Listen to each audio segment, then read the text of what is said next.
मेरे प्यारे देशवासियों, नमस्कार। आप सब लॉकडाउन में इस मन की बात को सुन रहे हैं। इस मन की बात के लिए आने वाले सुझाव, फोन कॉल की संख्या सामान्य रूप से कई गुना ज्यादा है। कई सारे विषयों को अपने अंदर समेट आपकी यह मन की बातें मेरे तक पहुंची हैं। मैंने कोशिश की है कि इनको ज्यादा से ज्यादा पढ़ पाऊं, सुन पाऊं। आपकी बातों से कई ऐसे पहलू जानने को मिले हैं जिन पर इस आपाधापी में ध्यान ही नहीं जाता है। मेरा मन करता है कि युद्ध के बीच हो रही इस मन की बात में उन्हीं कुछ पहलुओं को आप सभी देशवासियों के साथ बांटूं। साथियों, भारत की कोरोना के खिलाफ लड़ाई सही मायने में पीपल ड्रिवन है। भारत में कोरोना के खिलाफ लड़ाई जनता लड़ रही है, आप लड़ रहे हैं। जनता के साथ मिलकर शासन प्रशासन लड़ रहा है। भारत जैसा विशाल देश जो विकास के लिए प्रयत्नशील है, गरीबी से निर्णायक लड़ाई लड़ रहा है। उसके पास कोरोना से लड़ने और जीतने का यही एक तरीका है। और हम भाग्यशाली हैं कि आज पूरा देश का हर नागरिक, जन जन इस लड़ाई का सिपाही है, लड़ाई का नेतृत्व कर रहा है। आप कहीं भी नजर डालिए, आपको एहसास हो जाएगा कि भारत की लड़ाई पीपल ड्रिवन है। जब पूरा विश्व इस महामारी के संकट से जूझ रहा है, भविष्य में जब इसकी चर्चा होगी, उसकी तौर तरीकों की चर्चा होगी, मुझे विश्वास है कि भारत की यह पीपल ड्रिवन लड़ाई, इसकी जरूर चर्चा होगी। पूरे देश में, गली मोहल्लों में, जगह जगह पर आज लोग एक दूसरे की सहायता के लिए आगे आए हैं। गरीबों के लिए खाने से लेकर राशन की व्यवस्था हो, लॉकडाउन का पालन हो, अस्पतालों की व्यवस्था हो, मेडिकल इक्विपमेंट का देश में ही निर्माण हो। आज पूरा देश एक लक्ष्य, एक दिशा, साथ साथ चल रहा है। ताली, थाली, दिया, मोमबत्ती, इन सारी चीजों ने जो भावनाओं को जन्म दिया, जिस जज्बे से देशवासियों ने कुछ न कुछ करने की ठान ली, हर किसी को इन बातों ने प्रेरित किया है। शहर हो या गांव, ऐसा लग रहा है जैसे देश में एक बहुत बड़ा महायज्ञ चल रहा है, जिसमें हर कोई अपना योगदान देने के लिए आतुर है। हमारे किसान भाई बहनों को ही देखिए, एक तरफ वो इस महामारी के बीच अपने खेतों में दिन रात मेहनत कर रहे हैं और इस बात की भी चिंता कर रहे हैं कि देश में कोई भी भूखा न सोए। हर कोई अपने सामर्थ्य के हिसाब से इस लड़ाई को लड़ रहा है। कोई किराया माफ कर रहा है, तो कोई अपनी पूरी पेंशन या पुरस्कार में मिली राशि को पीएम केयर्स में जमा करा रहा है। कोई खेत की सारी सब्जियां दान दे रहा है, तो कोई हर रोज सैकड़ों गरीबों को मुफ्त भोजन करा रहा है। कोई मास्क बना रहा है। कहीं हमारे मजदूर भाई बहन क्वारंटीन में रहते हुए जिस स्कूल में रह रहे हैं, उसकी रंगाई पुताई कर रहे हैं। साथियों, दूसरों की मदद के लिए आपके भीतर हृदय के किसी कोने में जो ये उमड़ता घुमड़ता भाव है ना, वही कोरोना के खिलाफ भारत की इस लड़ाई को ताकत दे रहा है। वही इस लड़ाई को सच्चे मायने में पीपल ड्रिवन बना रहा है। और हमने देखा है पिछले कुछ साल में हमारे देश में यह मिजाज बना है, निरंतर मजबूत होता रहा है। चाहे करोड़ों लोगों का गैस सब्सिडी छोड़ना हो, लाखों सीनियर सिटीजन का रेलवे सब्सिडी छोड़ना हो, स्वच्छ भारत अभियान का नेतृत्व लेना हो, टॉयलेट बनाने हो, अनगिनत बातें ऐसी है। इन सारी बातों से पता चलता है हम सबको एक मन, एक मजबूत धागे से पिरो दिया है, एक होकर देश के लिए कुछ करने की प्रेरणा दी है। मेरे प्यारे देशवासियों, मैं पूरी नम्रता पूर्वक, बहुत ही आदर के साथ आज 130 करोड़ देशवासियों की इस भावना को सर झुका करके नमन करता हूं। आप अपनी भावना के अनुरूप देश के लिए अपनी रुचि के हिसाब से, अपने समय के अनुसार कुछ कर सके, इसके लिए सरकार ने एक डिजिटल प्लेटफॉर्म भी तैयार किया है। ये प्लेटफॉर्म है covidwarriors.gov.in। मैं दोबारा बोलता हूं, covidwarriors.gov.in। सरकार ने इस प्लेटफॉर्म के माध्यम से तमाम सामाजिक संस्थाओं के वॉलंटियर्स, सिविल सोसाइटी के प्रतिनिधि और स्थानीय प्रशासन को एक दूसरे से जोड़ दिया है। बहुत ही कम समय में इस पोर्टल से 1.25 करोड़ लोग जुड़ चुके हैं। इनमें डॉक्टर, नर्सिस से लेकर हमारी आशा, एएनएम बहनें, हमारे एनसीसी, एनएसएस के साथी, अलग अलग फील्ड के तमाम प्रोफेशनल्स, उन्होंने इस प्लेटफॉर्म को अपना प्लेटफॉर्म बना लिया है। ये लोग स्थानीय स्तर पर क्राइसिस मैनेजमेंट प्लान बनाने वालों में और उसकी पूर्ति में भी बहुत मदद कर रहे हैं। आप भी covidwarriors.gov.in से जुड़कर देश की सेवा कर सकते हैं, कोविड वॉरियर बन सकते हैं।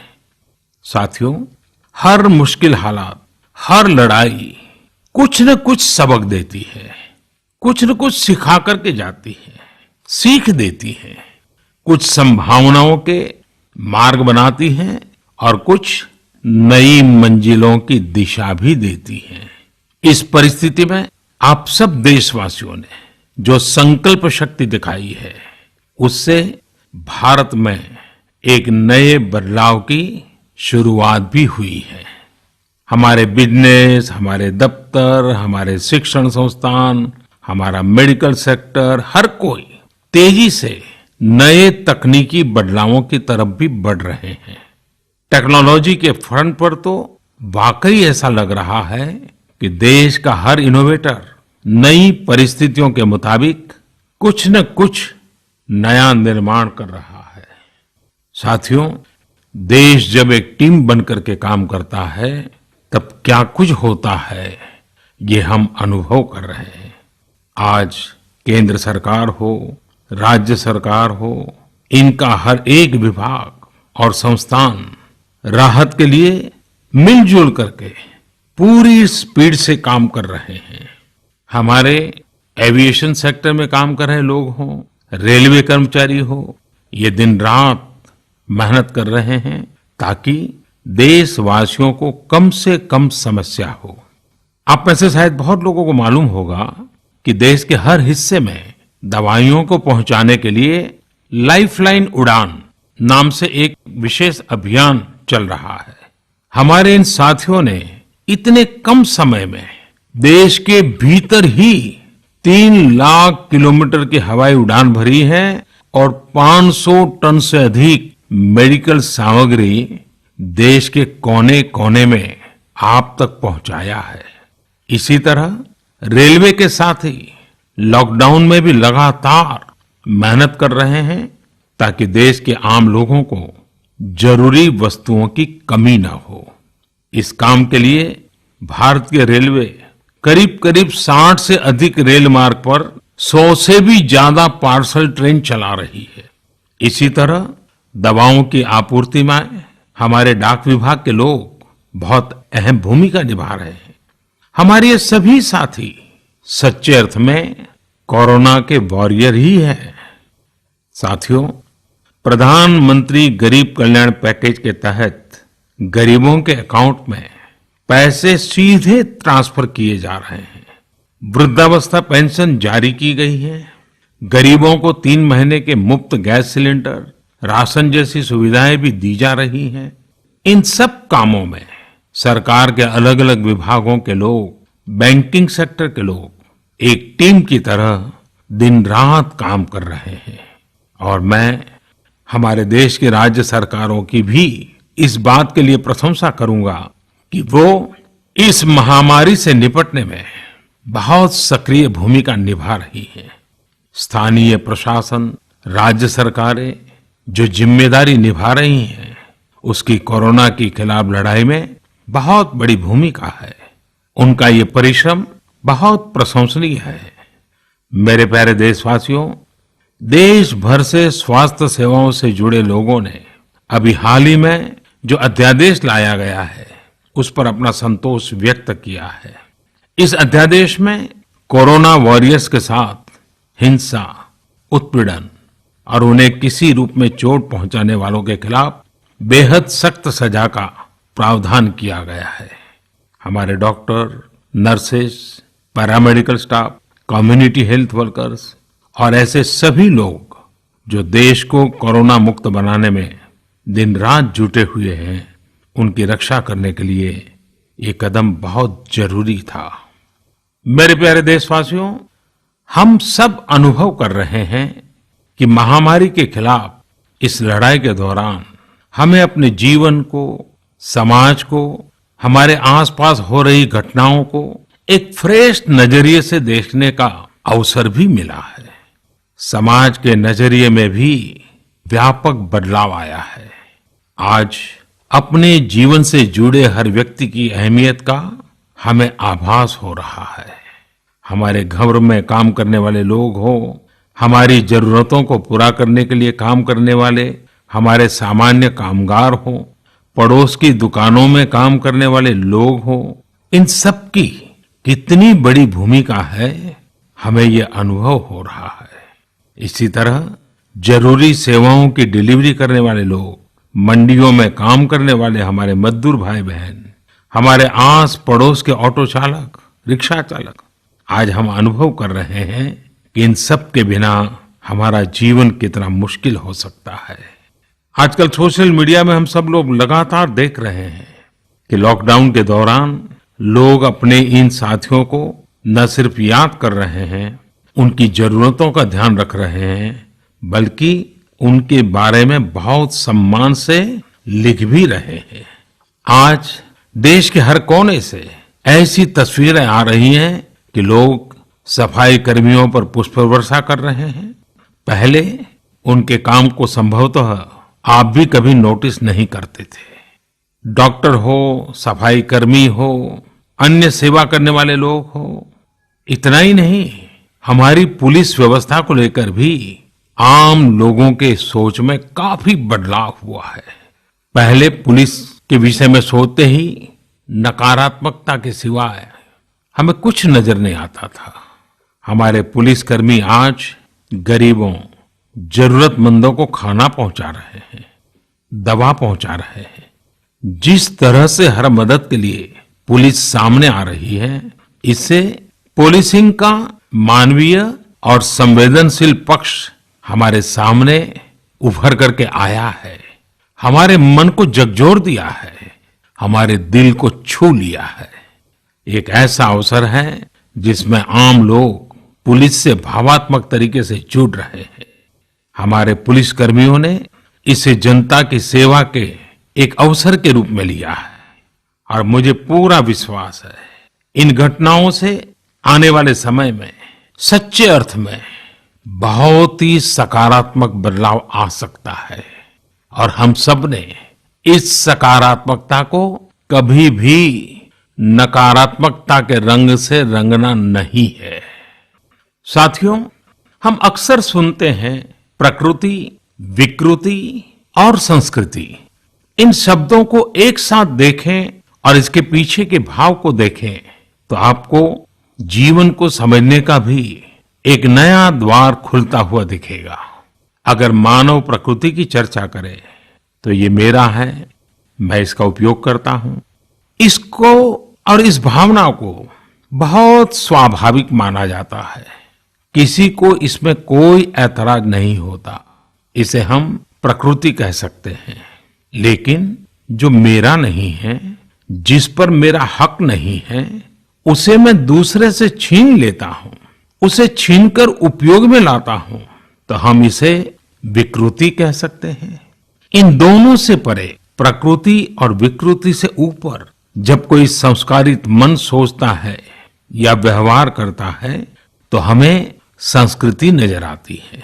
जब कोई अपने हक की चीज, अपनी मेहनत से कमाई चीज, अपने लिए जरूरी चीज कम हो या अधिक, इसकी परवाह किए बिना किसी व्यक्ति की जरूरत को देखते हुए खुद की चिंता छोड़कर अपने हक के हिस्से को बांट करके किसी दूसरे की जरूरत पूरी करता है, वही तो संस्कृति है। साथियों, जब कसौटी का काल होता है तब इन गुणों का परीक्षण होता है। आपने पिछले दिनों देखा होगा कि भारत ने अपने संस्कारों के अनुरूप, हमारी सोच के अनुरूप, हमारी संस्कृति का निर्वहन करते हुए कुछ फैसले लिए। संकट की इस घड़ी में दुनिया के लिए भी, समृद्ध देशों के लिए भी दवाइयों का संकट बहुत ज्यादा रहा है। एक ऐसा समय है कि अगर भारत दुनिया को दवाइयां न भी दे तो कोई भारत को दोषी नहीं मानता।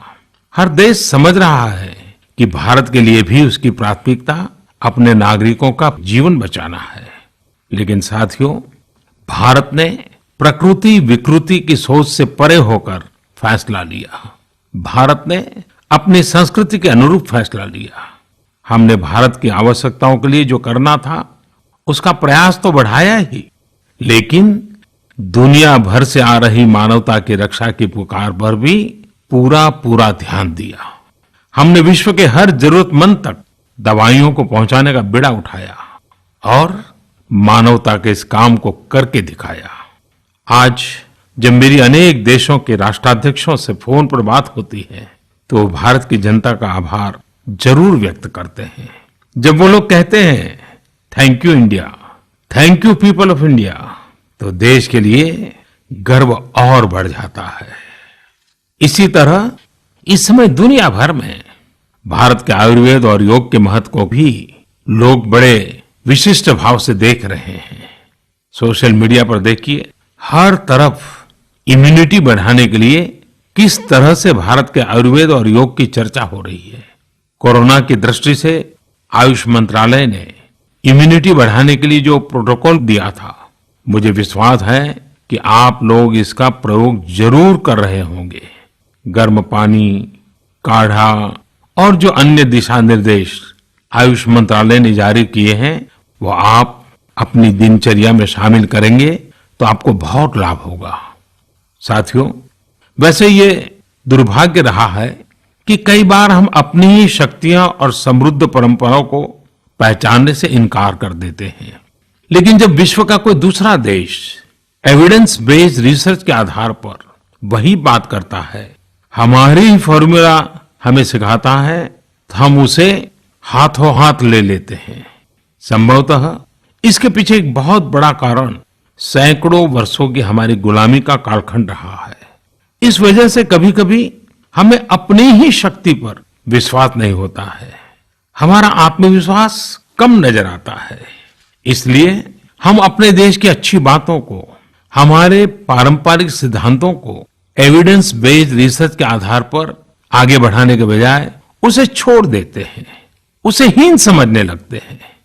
भारत की युवा पीढ़ी को अब इस चुनौती को स्वीकार करना होगा।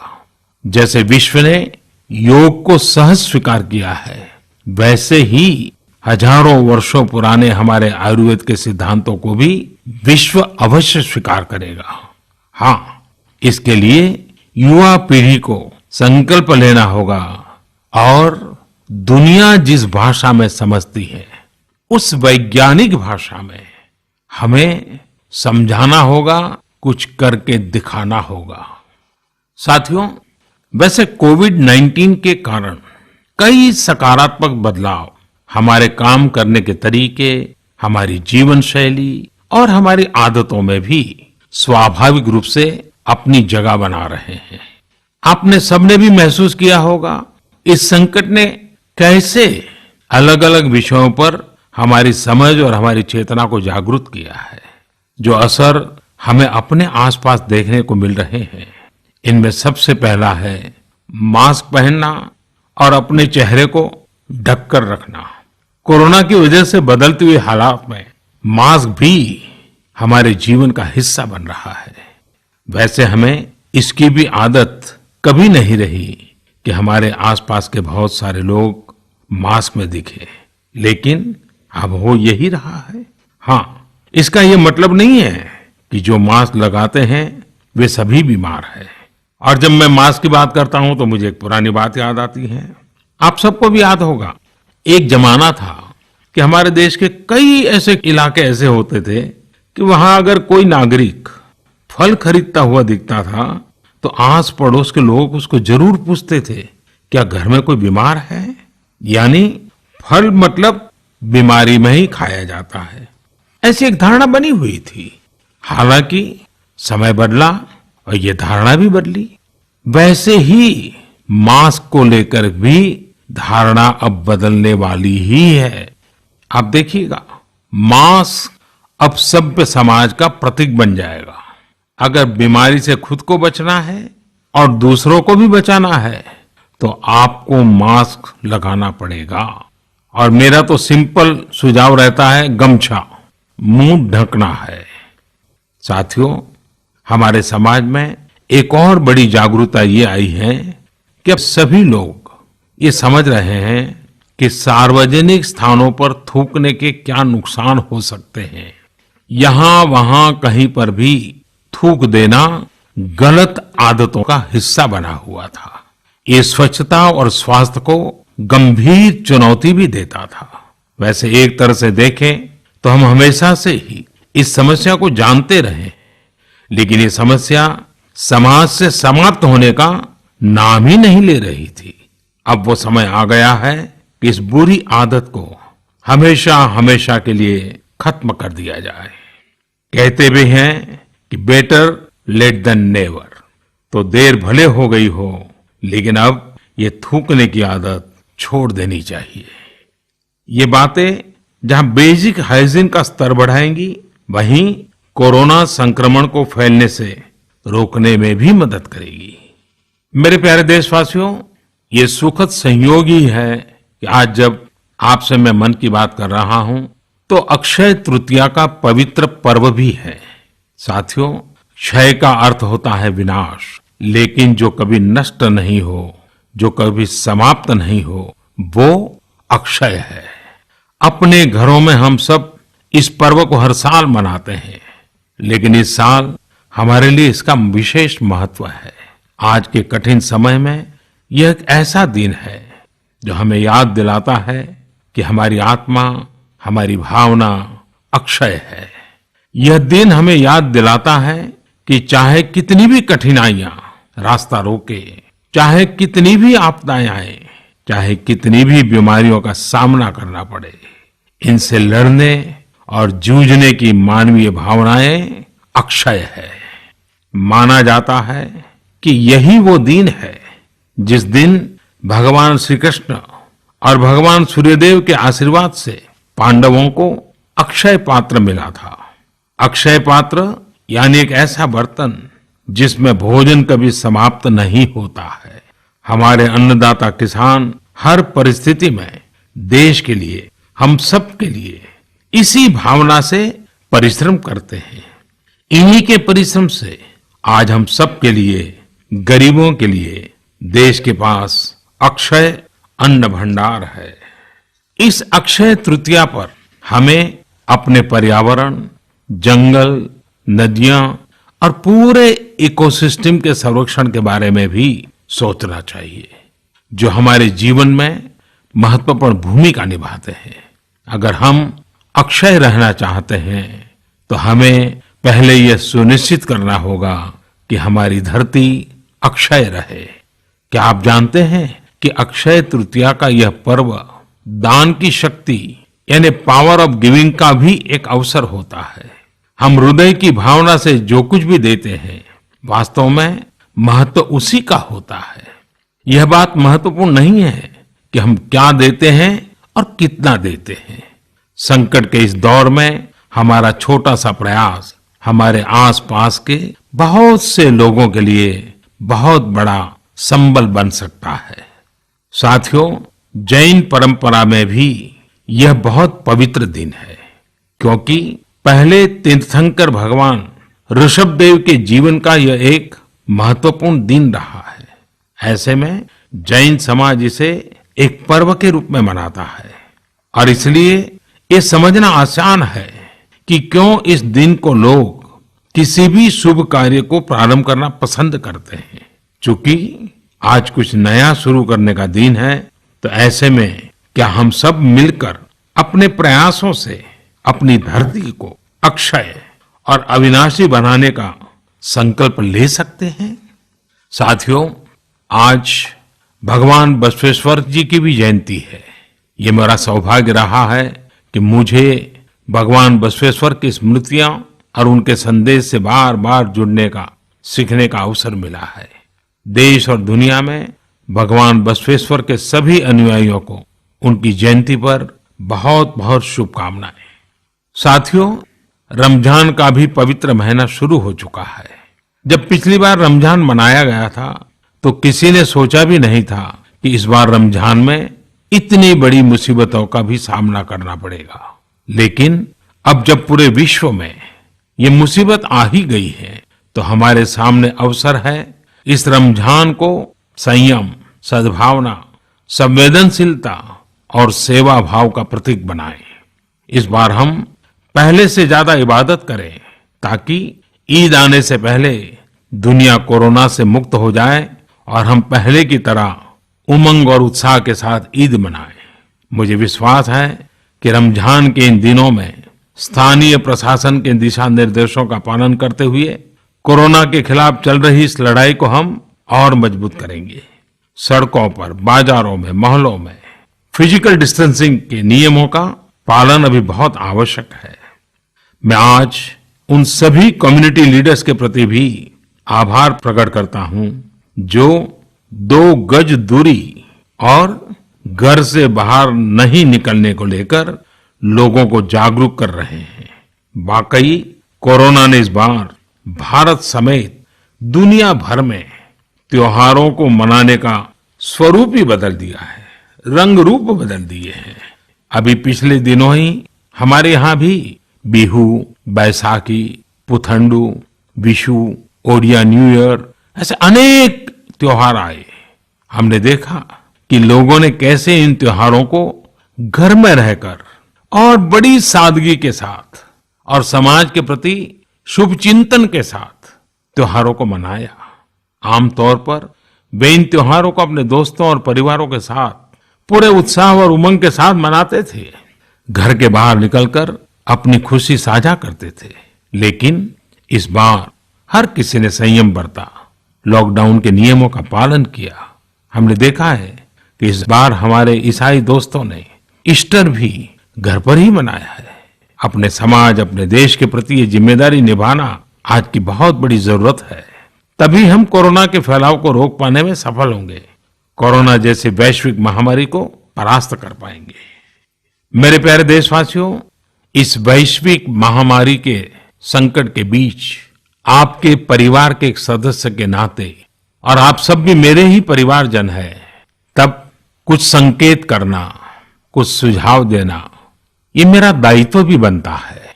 मेरे देशवासियों से मैं आपसे आग्रह करूंगा, हम कतई अति आत्मविश्वास में न फंस जाएं। हम ऐसा विचार न पाल लें कि हमारे शहर में, हमारे गांव में, हमारी गली में, हमारे दफ्तर में अभी तक कोरोना पहुंचा नहीं है, इसलिए अब पहुंचने वाला नहीं है।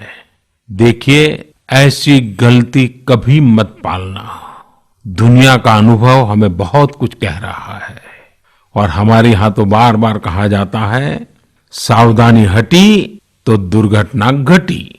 याद रखिए, हमारे पूर्वजों ने हमें इन सारे विषयों में बहुत अच्छा मार्गदर्शन किया है। हमारे पूर्वजों ने कहा है, अग्नि ही शेषम ऋण शेषम व्याधि शेषम तथैव च पुनः पुनः प्रवर्धेत तस्मात् शेषम न कार्येत। अर्थात हल्के में लेकर छोड़ दी गई आग, कर्ज और बीमारी मौका पाते ही दोबारा बढ़कर खतरनाक हो जाती है। इसलिए इनका पूरी तरह उपचार बहुत आवश्यक होता है। इसलिए अति उत्साह में स्थानीय स्तर पर कहीं पर भी कोई लापरवाही नहीं होनी चाहिए। इसका हमेशा हमेशा हमने ध्यान रखना ही होगा। और मैं फिर एक बार कहूंगा, 2 गज दूरी बनाए रखिए, खुद को स्वस्थ रखिए। 2 गज दूरी बहुत है जरूरी। आप सबके उत्तम स्वास्थ्य की कामना करते हुए मैं मेरी बात को समाप्त करता हूं। अगली मन की बात के समय जब मिले तब इस वैश्विक महामारी से कुछ मुक्ति की खबरें दुनिया भर से आए, मानवजात इन मुसीबतों से बाहर आए, इसी प्रार्थना के साथ आप सबका बहुत बहुत धन्यवाद।